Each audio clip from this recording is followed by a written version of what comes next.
Supporters of Proposition 8 met an important legal deadline this morning when they filed paperwork with the U.S. Ninth Circuit Court of Appeals to prevent same-sex couples from marrying this week. The filing means that both sides in the fight over California's same-sex marriage ban have now filed arguments with the court.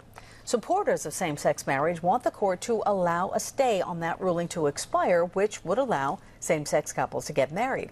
Proposition 8 supporters want the stay extended while the case works its way through the appeals court.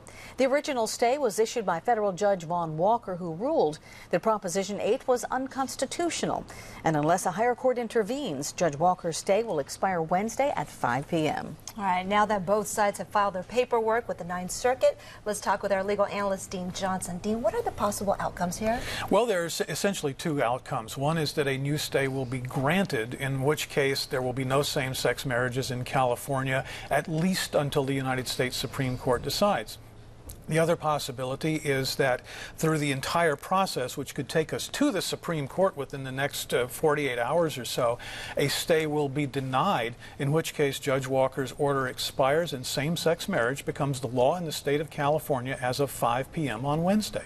How quickly could all of this happen because the Supreme Court's not in session? Well, this is something that not many Americans see. It's what we call emergency litigation, where the courts act in a matter of hours rather than days or weeks or months. And it will happen one way or the other before the expiration of the order on Wednesday. All right, why the urgency in this case? What's the scenario that everybody wants to avoid? Well, I think there are a couple of scenarios that they want to avoid. The Prop 8 supporters have said that we're very concerned that if the stay is lifted and same-sex marriages go ahead, there may be 20,000 marriages in California before the Supreme Court hears it, and then the Supreme Court would undo all those marriages. That, they say, would be chaos. The Attorney General and the Governor, interestingly enough, have said, we understand that could be chaotic for the state, but we think those problems are far outweighed by seeing that people have the right to pursue their constitutional rights and get married if they want to. All right, Dean, thanks so much for your insight, and I'm sure we'll be seeing you later on today. I'm sure. Thank you. Thanks.